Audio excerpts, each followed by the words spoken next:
waktu dan tepatnya kapan, dan kami sangat serius mau mendatangi keluarganya Fauzana karena kami tujuannya silaturahim. Nah kalau toh saya akan melamar pun, lah itu kan hak saya toh ya. Kalau toh dianggap saya ini mengambil panggungnya orang-orang terkenal pun ya ndak apa-apa toh. Orang saya memang bukan orang terkenal, aku ki wong desa lho, asli ku yo Jawa Timur, teko kotane Mas Yun sing wetan tenan ya. Jadi kalau ada penghasil mangga arum manis ya itulah kotaku gitu loh. Jadi aku wong desa. Lalu ngomongin ngarit, biyen ini aku sekolah loh, mulai teko SMP anti SMA, yo ngarit. Bedone Mas Yun iki ngarit nunggu sapi, aku nggo wedhus.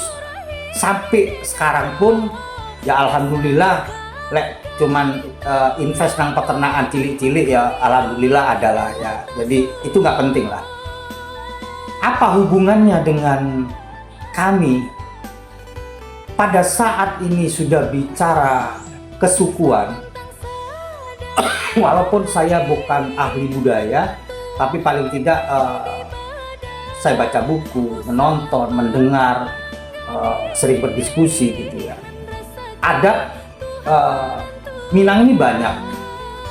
Oke, karena Fauzana ini orang Pariaman, maka adat menurut pengetahuan saya, sebatas pengetahuan saya yang saya baca dan segala macam tadi, bahwa orang Pariaman itu kalau sesama orang Pariaman yang melamar itu adalah si pihak perempuan. Jadi perempuan ini melamar laki-lakinya, ya itu bisa dicek lah ya. So kalau soal pertemuan dua suku, misalkan saya dibukakan hati nih dan diterima oleh keluarganya Fauzana untuk melamar Fauzana, ya ini kan harus diomongkan, harus dirundingkan ya. Sebagai orang Jawa yang akan berkunjung ke daerah Minang, tentu saya harus kuasai dulu unggah-ungguhnya, adat istiadatnya. Walaupun kami juga sudah lama mengenal bagaimana suku-suku Minang yang saya anggap ini gigih dalam berdagang. Dia punya prinsip yang kuat, terkenal pelitnya, tapi pelit itu dalam perhitungan, dalam membangun usahanya, makanya mereka banyak yang sukses. Dan mereka betul-betul masih patuh sama adat istiadat gitu ya. Dua, yang saya sikapi bahwa keputusan orang tua itu tidak cukup kalau di Pariaman itu. Jadi kita harus mendiskusikan dulu, atau kalau boso Jawane yo kula nuwun dulu sama datuk-datuk yang ada di sana, sesepuh, ninik, mama, tokoh adat di sana, di Pariaman sana. Ini harus ketemu, dan ini nggak main-main. Ini reputasi saya juga kalau sampai ini main-main ya. Jadi ya saya juga terima kasih kalau saya dikritik, karena saya memang bukan orang yang hebat, saya bukan orang yang sempurna, saya banyak kelemahan, saya juga wong deso, jadi nggak ada masalah. Saya udah terima kasih banyak. Tanpa belajar, tanpa kita memahami bahwa kita ini bukan siapa-siapa, ya saya pikir kita nggak pernah dewasa dalam berpikir. Apa urusannya dengan hukum? Nah, saya kasih tahu dulu singkat aja ya, tak kenal maka tak sayang. Kalau toh saya ngomong ini soal pansos ya silahkan. Tapi dengan saya memperkenalkan diri ini bahwa prinsipku, saya nggak mau jadi orang pengecut atau sekedar berkoar-koar ya. Kalau ngomongin artis, dulu saya merantau dari kampung, dari desa itu. Walaupun saya dulu itu bercita-cita kerja di perusahaan, di kuli kayak tadi apa, ternyata itu nggak tak lakoni. Akhirnya saya melamar ke perusahaan-perusahaan film, dan terakhir saya itu kerja di Multivision Plus ya. Multivision itu dulu sinetronnya panjang-panjang, dan salah satu karya yang saya ikutin itu, bukan saya ikutin, saya terlibat produksi. Saya jadi asisten sutradara di sinetron Tersanjung. Mudah-mudahan ingat ya. Saya pernah jadi asisten sutradara di sinetron terpanjang Tersanjung produksi Multivision Plus. Ya. Itu latar belakang tentang saya kepingin belajar bergaul wong desa, pingin bergaul karo artis yo. Jadi ojo lah yo. Kedua, karena saya setelah bergaul sama artis dan akhirnya saya tahu kehidupan artis itu ada batas-batasnya, di mana dia tenar, di mana dia kapan dia memang betul-betul naik daun. Akhirnya mereka juga banyak yang hancur, banyak yang tidak terkontrol, banyak yang akhirnya dari orang terkenal juga akhirnya mereka kehilangan lagi jati diri dan mulai lagi dari susah. Maka saya putuskan pada saat saya dapat kesempatan bertemu senior, saya bekerja di salah satu perusahaan televisi nasional, TV berita pertama kali, saya jadi jurnalis. Sampai sekarang pun KTP saya masih wartawan. Saya jadi jurnalis, saya investigasi sana sini, politik, sosial, segala macam. Nah, karena saya perlu menyalurkan aspirasi saya, dari awal saya sudah minta doa sama kedua orang tua saya. Saya merantau bukan hanya cari uang, tapi saya ingin membawa nama kampung saya, kota saya, provinsi saya, bahkan gimana caranya saya berjuang untuk bangsa dan negara ini. Maka beberapa kesempatan itu saya lewatkan. Karena saya pribadi sampai saat ini pun masih melanjutkan kuliah lagi, sampai saya merasa oh udah cukup, saya dapat ilmu-ilmu secara akademik, dan soal di lapangan saya sudah tiap hari turun ke lapangan untuk membantu secara kemanusiaan, atau di dalam bahasa hukum itu non litigasi. Kalau toh sampai ke ujung ke pengadilan, kami pun sudah ada perwakilan di seluruh Indonesia yang sudah berpartner dengan saya, dan itu satu tim. Alhamdulillah sebagai ketua ya, mungkin kami bukan seseorang yang hebat, tapi saya udah terima kasih bagi teman-teman sesama advokat yang sudah percaya, yang sudah mau berkolaborasi untuk memperjuangkan hak-hak asasi manusia ini. Karena kami tahu pengacara itu punya tarif, punya bayaran, dan tidak semuanya bisa gratisan. Itulah yang mendasari saya harus konsentrasi kepada masyarakat, terutama yang butuh bantuan hukum, dan kita bisa saling bersepakat dan musyawarah bagaimana solusi dan penyelesaiannya. Sehingga itulah yang menjadi konsentrasi kami selama ini, terutama di perlindungan hukum pekerja migran Indonesia atau ngurusi TKW karo TKI nang luar negeri gitu. Sing oke masalah ya itu tak urusin. Aku sering berusuhan ke desa-desa, ke kampung-kampung. Ya kadang disikapin nggak baik, kadang penuh ancaman, penuh resiko. Nah, dan ini saya nggak dapat sponsor, aku ya saonoy lah. Apa sing oleh penghasilanku ya sebagian tak pisahkin dulu, bantuin wong-wong sing kira-kira perlu dibelo. Ya tentu pembelaan itu harus berdasar dan menurut saya patut tak belo.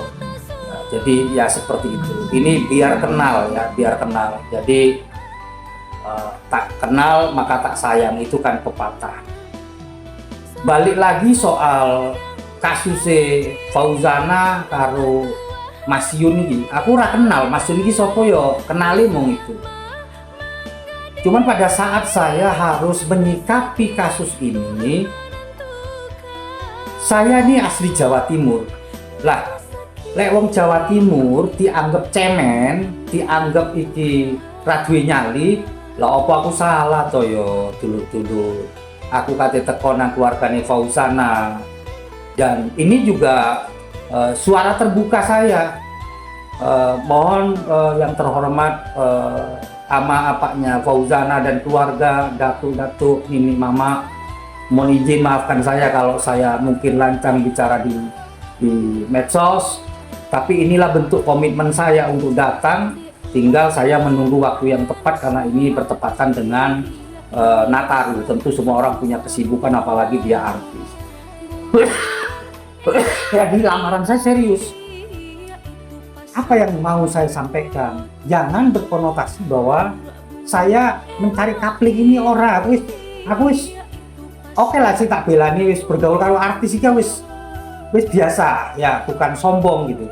Terus lek ngomong ke bergaul karo pengusaha ya insya Allah lek kelas misalkan Haji Izam, yo aku yo kenal orang aku lama dan ada kantor kita di Kalimantan Utara, di Kalimantan Selatan juga ada perwakilan teman-teman. Aku nggak penting itu, aku tuh nggak suka flexing. Buktinya saya nggak punya media sosial. Kalau ini kita lakukan itu karena memang pemimpin redaksi dari salah satu perusahaanku yang bergerak di media ini memang awalnya tujuan hanya untuk mendokumentasikan secara private gitu ya. Kalau ada kasus-kasus, karena dalam kasus hukum itu harus ada bukti, ada saksi. Ini fakta yuridisnya.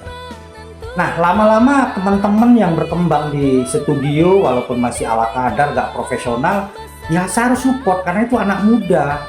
Nah, pada saat pemimpin redaksi menjadikan saya narasumbernya ya karena pertama ya mungkin sih durung duit lah bayar apa ya orang-orang yang hebat-hebat gitu. Tapi bukan tidak mungkin gitu ya. Ini sedang kita tata. Nah, jadi kaitannya kenapa sih kok malah melu-melu ngurusin Fauzana karo Iyun? Saya nggak ngurusin mereka berdua. Saya punya niat pengen melamar Fauzana. Untuk melamar Fauzana itu harus ada proses, harus ada sosialisasi, karena itu penting. Tanpa sosialisasi nanti dikira kita ini ada udang di balik batu. Enggak. Kalau Fauzana juga mau dan setuju dilamar dan orang tuanya nini mama wis to Fauzana karo keluargane ra usah curiga, wong Jawa iki gak duwe apa ya, gak duwe tujuan nggo kate morotin hartamu, gak duwe tujuan morotin hartamu. Cukup gawa Al-Quran karo seperangkat alat sholat, itu cukup untuk saya jadikan dasar gitu, bagaimana membentuk sebuah kehidupan yang nyata. Kehidupan yang nyata inilah yang harus diimbangi dengan fakta-fakta tadi.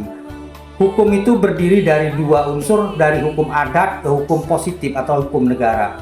Jadi di mana ada kehidupan, disitulah ada hukum, sehingga kehidupan ini tidak akan pernah dilepaskan dari masalah-masalah hukum.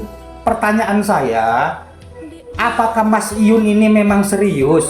Terus kalau serius, persiapannya seperti apa? Ini tujuan-tujuan kedepannya seperti apa? Ini kan jangan sampai menjadi masalah-masalah hukum di kemudian hari, mentang-mentang ini didukung oleh para netizen, para semua sponsor atau manajemen segala macamnya, yo aku ora paham yo. Sepurane lek aku salah yo. Aku gak dalam rangka kapasitas saya untuk komentar.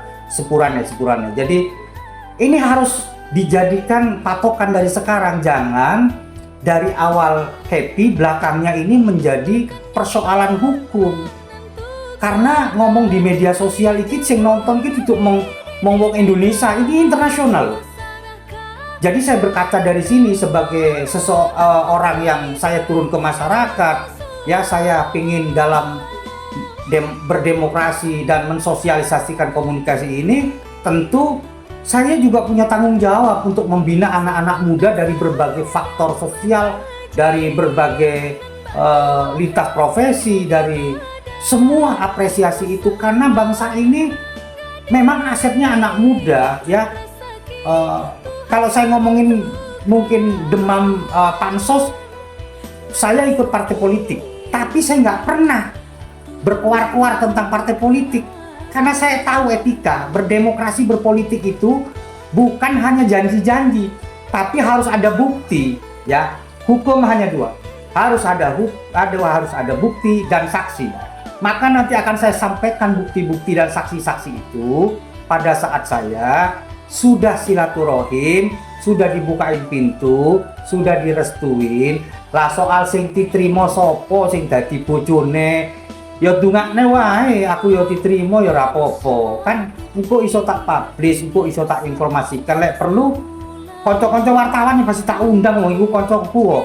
Dulu saya lama jadi wartawan ya. Nah, yang terakhir sobat ngarit sing luar biasa ya, izinkanlah kalau saya misalkan dijadikan sahabat, dulur, terus atau musuhmu lah, terserah. Saya nggak punya niat untuk itu. Justru saya ingin memberikan satu kesempatan kalau misalkan masih banyak orang yang mempertanyakan Sobat Ngarit ini organisasinya kayak apa. Ra usah wedi, lapor sama saya siapapun yang mengganggu Sobat Ngarit secara organisasi atau perlu saya dukung secara gratis, secara legal formilnya harus diresmikan, silakan kontak saya. Silakan hubungin saya atau mau datang ke kantor saya Jakarta, kantor saya di Jakarta Pusat. Ya setengah jam lah dari Istana Negara, silakan, saya sangat welcome. Saya siap membantu, ya asalkan kegiatan-kegiatan ini positif. Jangan kegiatan-kegiatan yang terjadi di medsos ini berending tidak baik. Lah kalau soal Iyun mau menikah, Fauzana mau menikah karo sopo kan, yora popo toh, itu kan hak seseorang. Jadi di dalam hukum harus ada ketegasan. Saya nggak suka jadi pengecut, jadi kalau ada yang nggak suka dengan saya, monggo, aku gak nesu, silakan telepon saya langsung direct aja ke saya, daripada nanti unek-unekmu ini nggak terjawab ngono loh. Kalau saya harus jawabi yo, aku kan kadang-kadang iso nang studio atau ora toh. Ya saya kan punya urusan-urusan yang lebih penting karena ngurusin pembelaan hukum kemanusiaan itu jelimet lah. Jelimet, nggak kabeh pengacara gelem. Dan saya mengklaim satu-satunya pengacara di Indonesia yang barangkali dalam kesempatan ini izinkan saya akan mendukung secara legal formil, tak gratis kita biayai kalau kalian memang perlu hukum yang pasti, karena sebuah organisasi itu harus ada payung hukumnya. Itu pesan saya. Soal Fauzana dan lain-lain dan tujuan saya melamar, monggo ikutin bagaimana persoalan-persoalan di kasus ini bukan menjadi kasus yang harus jadi saling serang menyerang, saling merugikan. Ya endingnya saya kepingin itu. Ayo podo bolo, aku Jawa Timur ya bolomu, tak belani. Bolo-boloku kabeh aku biyen tukang ngarit. Ya toh, doakan. Aku mau duduk pengen jadi apa ya? Orang yang senang main di medsos, tapi semua gerakan-gerakan di lapangan itu harus fakta, real ya. Saya punya bukti. Ojo mung ngadepi wong tuane Fauzana karo keluarga kono. Wong presiden salah, wakil presiden salah, menteri salah, waku ani ngadep kok. Tak lawan kalau perlu. Bukan saya mau jagoan, tapi demi keadilan sosial bagi seluruh rakyat Indonesia dan untuk memberikan pelayanan untuk perlindungan hukum warga negara Indonesia, terutama kami ingin konsentrasi bagaimana masyarakat ini lebih mudah mengadukan persoalan-persoalan hukum, dan kantor kami melayani 24 jam. Silahkan, monggo dulur-dulur Jawa Timur, Jawa Tengah, Jawa Barat, kalau mau ke Jakarta telepon saya, nggak apa-apa, saya welcome. Karena saya sadar saya bukan orang pinter, saya bukan orang hebat, saya bukan dari trah keturunan ningrat, bukan. Aku biyen sekolah lagi teko ngarit, dagang, buka warung, ya saya nesu juga gitu ya. Jadi kalau ada sobat-sobat ngarit tielek-elek terus koyo Mas Yun iki tielek-elek enggak, ini hak saya ternyuh. Saya berusaha bagaimana menanti. Jadi kalau toh saya nanti di sana juga melamar, mereka terima, mungkin pulangnya saya juga akan nemoni lah dulu dewi, bolo dewi Mas Yun karo sopo sing dadi partner Mas Yun. Kan iki kan toto kromo, unggah-ungguh kudu digawe. Mohon maaf karena saya harus berangkat beraktivitas hari ini.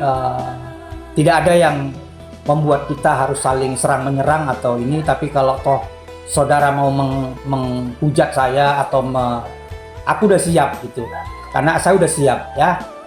Assalamualaikum warahmatullahi wabarakatuh. Terus semangat, ojo sampai kendor.